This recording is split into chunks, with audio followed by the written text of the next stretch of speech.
창세기 12장. 여호와께서 아브라함에게 말씀하셨습니다. 네 고향, 네 친척, 네 아버지의 집을 떠나 내가 너에게 보여주는 땅으로 가거라. 내가 너를 큰 민족으로 만들고 너에게 복을 주어 네 이름을 크게 할 것이니 네가 복의 근원이 될 것이다. 너를 축복하는 사람에게는 내가 복을 주고 너를 저주하는 사람에게는 내가 저주하리니 땅의 모든 족속이 너로 인해 복을 받을 것이다. 그리하여 아브라함은 여호와께서 말씀하신 대로 떠났습니다. 롯도 아브라함과 함께 갔습니다. 아브라함이 하란을 떠날 때 나이는 75세였습니다. 그는 아내 사레와 조카 롯과 그들이 모은 모든 재산과 하란에서 그들이 얻은 사람들을 데리고 가나안 땅을 향해 떠나 가나안 땅에 이르렀습니다. 아브라함이 그 땅을 지나 세겜 땅 모레의 큰 나무 앞에 이르렀는데 당시 그 땅에는 가나안 사람들이 살고 있었습니다. 여호와께서 아브라함에게 나타나 말씀하셨습니다. 내가 네 자손에게 이 땅을 주겠다. 아브라함은 여호와께서 자신에게 나타나신 그곳에 제단을 쌓았습니다. 거기에서 그는 베델 동쪽에 있는 산으로 가서 장막을 쳤는데 그 서쪽에는 베델이 있고 그 동쪽에는 아이가 있었습니다. 거기에서 그는 여호와를 위해 제단을 쌓고 여호와의 이름을 불렀습니다. 아브라함은 계속 이동해서 네겝으로 나아갔습니다. 그 땅에 흉년이 들었습니다. 기근이 심했기 때문에 아브라함은 이집트로 내려가서 얼마간 살았습니다. 그는 이집트에 들어가기 직전에 아내 사레에게 말했습니다. 보시오, 당신은 용모가 아름다운 여인임을 내가 알고 있소. 이집트 사람들이 당신을 보고 이 여인이 아브라함의 아내구나 하며 나는 죽이고 당신은 살려줄지 모르오. 부탁이오. 당신이 내 여동생이라고 해주시오. 그러면 당신으로 인해 그들이 나를 잘 대접할 것이고 당신 덕에 내가 살게 될 것이오. 아브라함이 이집트에 들어갔을 때 이집트 사람들이 사레를 보았는데 그녀는 매우 아름다웠습니다. 바로의 신하들도 그녀를 보고 바로 앞에 가서 칭찬을 했습니다. 그래서 사레는 바로의 왕실로 불려 들어갔습니다. 바로는 사레 때문에 아브라함을 잘 대접해 주었습니다. 그래서 아브라함은 양, 소, 암수, 나귀, 남녀 하인들, 낙타를 얻었습니다. 그러나 여호와께서는 아브라함의 아내 사레의 일로 인해 바로와 그의 집안에 큰 재앙을 내리셨습니다. 그러자 바로가 아브라함을 불러 말했습니다. 네가 어떻게 내게 이럴 수 있느냐? 그녀가 네 아내라고 왜 말하지 않았느냐? 왜 너는 그녀가 네 여동생이라고 말해서 내가 그녀를 아내로 얻게 했느냐? 자, 네 아내가 여기 있다. 어서 데리고 가거라. 그리고 바로는 자기 신하들에게 명령해 아브라함이 그의 아내와 그의 모든 소유물을 갖고 떠나게 했습니다. 마태복음 11장. 예수께서 12제자에게 가르치시기를 끝마친 후에 여러 마을에서도 가르치시고 말씀을 전하시기 위해 그곳을 떠나가셨습니다. 요한이 감옥에서 그리스도께서 하시는 일에 대해 듣고 자신의 제자들을 보내 예수께 물었습니다. 오실 그분이 바로 선생님이십니까? 아니면 저희가 다른 사람을 기다려야 합니까? 예수께서 대답하셨습니다. 돌아가서 너희가 여기서 보고 듣는 것을 요한에게 전하라. 보지 못하는 사람들이 보고 다리를 저는 사람들이 걷고 나병 환자들이 깨끗해지며 듣지 못하는 사람들이 듣고 죽은 사람들이 살아나고 가난한 사람들에게 복음이 전파된다고 하라. 나로 인해 걸려 넘어지지 않는 사람은 복이 있다. 요한의 제자들이 떠나자 예수께서는 사람들에게 요한에 대해 말씀하기 시작하셨습니다. 너희가 무엇을 보려고 광야로 나갔느냐? 바람에 흔들리는 갈대냐? 그렇지 않으면 무엇을 보려고 나갔느냐? 좋은 옷을 입은 사람이냐? 아니다. 좋은 옷을 입은 사람은 왕궁에 있다. 그러면 무엇을 보려고 나갔느냐? 예언자냐? 그렇다. 내가 너희에게 말한다. 그는 예언자보다 더 위대한 인물이다. 이 사람에 대해 성경에 이렇게 기록됐다. 보라, 내가 네 앞에 내 사자를 보낸다. 그가 네 길을 네 앞서 준비할 것이다. 내가 진실로 너희에게 말한다. 지금까지 여인에게서 난 사람 중에 세례자 요한보다 더 큰 사람이 일어난 적은 없다. 그러나 하늘나라에서는 가장 작은 사람이라도 그보다는 크다. 세례자 요한 때부터 지금까지 하늘나라는 침략당하고 있으니 침략하는 사람들이 차지하게 될 것이다. 모든 예언자들과 율법이 예언한 것은 요한까지다. 만약 너희가 이 예언을 받아들이기 원한다면 요한 그 사람이 바로 오기로 되어 있는 엘리야다. 귀 있는 사람은 들으라. 이 세대를 무엇에 비유할 수 있을까? 그들은 마치 장터에 앉아 다른 아이들을 향해 이렇게 소리치는 아이들과 같다. 우리가 너희를 위해 피리를 불어도 너희는 춤추지 않았고 우리가 애도하는 노래를 불러도 너희는 슬피 울지 않았다. 요한이 와서 먹지도 마시지도 않을 때는 사람들이 저 사람이 귀신 들렸다 하더니 인자가 와서 이렇게 먹고 마시니 여기 목보에다 술꾼 좀 보라. 게다가 세리와 죄인과도 친구가 아닌가 하는구나. 그러나 지혜는 그 행한 일로 옳다는 것을 입증하는 법이다. 그러고 나서 예수께서는 기적을 가장 많이 보여주신 도시들을 꾸짖기 시작하셨습니다. 그들이 회개하지 않았기 때문입니다. 고라시나 너에게 화가 있을 것이다. 베세다야 너에게 화가 있을 것이다. 너희에게 베푼 기적들이 두로와 시돈에서 나타났다면 그들은 벌써 오래전에 베옷을 입고 죄를 뒤집어 쓰고 앉아 회개했을 것이다. 그러나 내가 너희에게 말한다. 심판날에 두로와 시돈이 너희보다 견디기 더 쉬울 것이다. 그리고 너 가버나움아, 네가 하늘에 들려 올라갈 것 같으냐? 아니다. 너는 저 음부에까지 내려갈 것이다. 너에게 베푼 기적들이 소돔에서 나타났다면 그 도시가 오늘까지 남아 있었을 것이다. 그러나 내가 너희에게 말한다. 심판날에 소돔 땅이 너희보다 더 견디기 쉬울 것이다. 그때 예수께서 말씀하셨습니다. 아버지, 하늘과 땅의 주님, 제가 찬양합니다.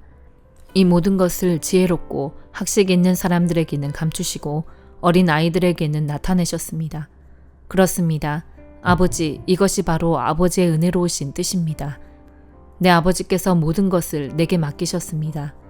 아버지 외에는 아들을 아는 사람이 없고 아들과 또 아들이 택해 계시해준 사람들 외에는 아버지가 누구인지 아는 사람이 없습니다.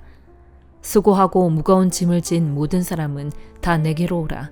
내가 너희를 쉬게 할 것이다. 나는 마음이 온유하고 겸손하니 너희는 내 멍에를 메고 내게서 배우라. 그러면 너희 영혼이 쉼을 얻을 것이다. 내 멍에는 매기 쉽고 내 짐은 가볍다. 느헤미야 1장. 하가랴의 아들 느헤미야의 말입니다. 아닥사스다 왕 20년 기슬르월 내가 수산성에 있을 때에 내 형제 가운데 하나니가 몇몇 사람들과 함께 유다에서 왔습니다. 그래서 나는 포로로 잡혀오지 않고 그곳에 남아있는 유다 사람들의 안부와 예루살렘의 형편을 물었습니다. 그들이 내게 말했습니다.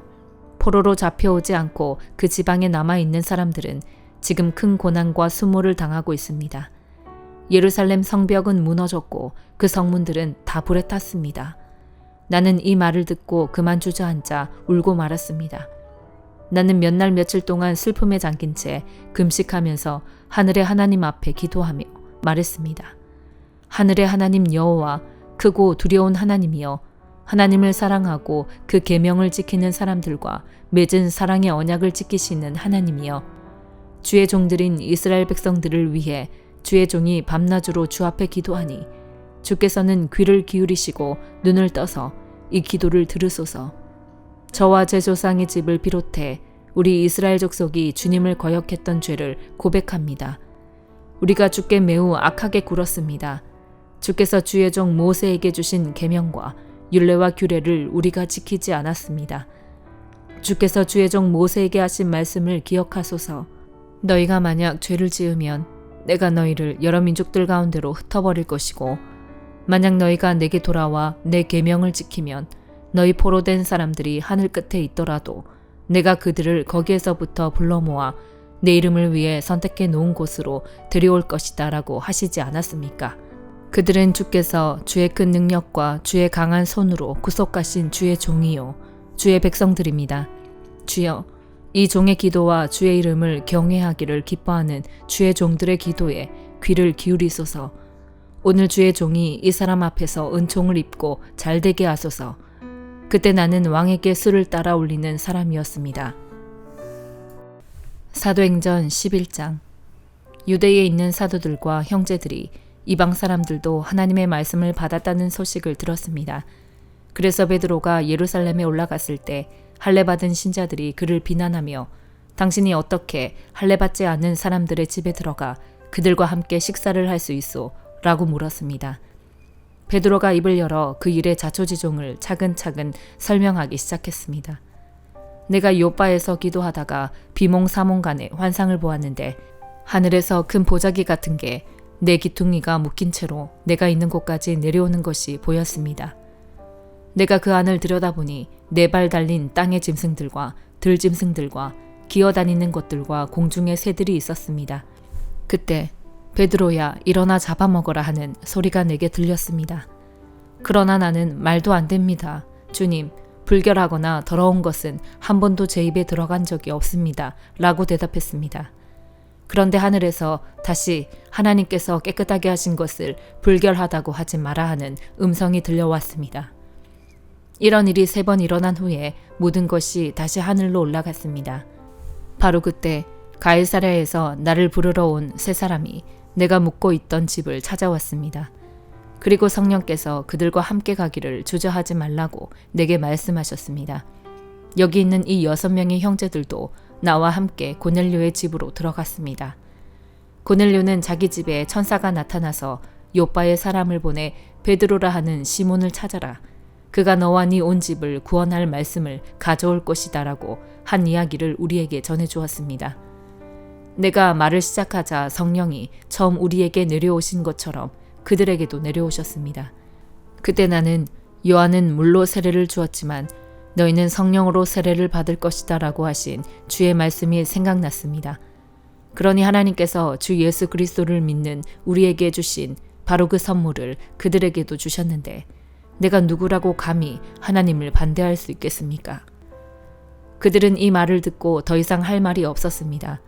그들은 하나님을 찬양하며 그렇다면 하나님께서 이방 사람들에게도 생명 얻는 회개를 허락하신 것이로군요 라고 말했습니다.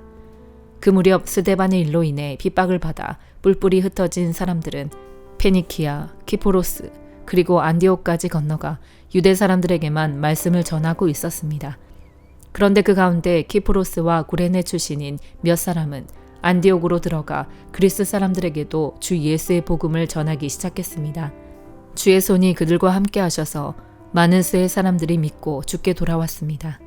이 소식이 예루살렘에 있는 교회에 전해지자 그들은 바나바를 안디옥으로 보냈습니다.